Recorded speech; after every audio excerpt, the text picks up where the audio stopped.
સુરતના તડકેશ્વરમાં ટાંકી તૂટવાને લઈને કોંગ્રેસનું અનોખું વિરોધ પ્રદર્શન.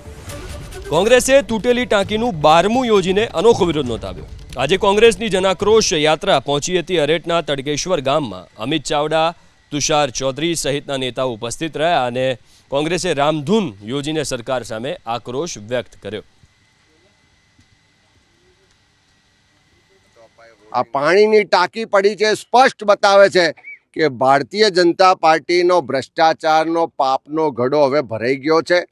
આ ઘડો ધીમે ધીમે છલકાઈ રહ્યો છે.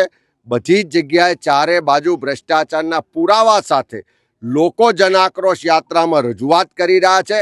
અને આજે આ જ ગામના આ જ વિસ્તારના લોકો સૌ યુવાનો આખી યાત્રાને આ ટાંકી પડી છે ત્યાં આગળ લઈ આવ્યા. તમે જોયું કે અહીંના લોકોએ આ ભ્રષ્ટાચારના વિકાસ મોડલનું 12મું યોજ્યું છે. એનો સ્પષ્ટ મતલબ છે કે જનતા જાગી છે.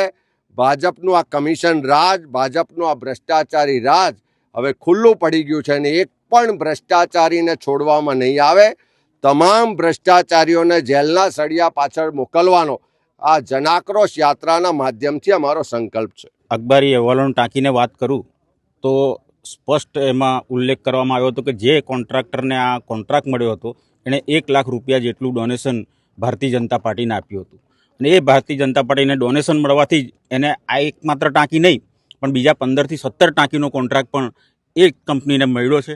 એટલે મારી તો સરકારને વિનંતી છે કે એને બ્લેકલિસ્ટ કરી દેવી જોઈએ અને જે બીજા અન્ય કોન્ટ્રાક્ટ પણ મળ્યા છે એના કામોની પણ તપાસ થવી જોઈએ.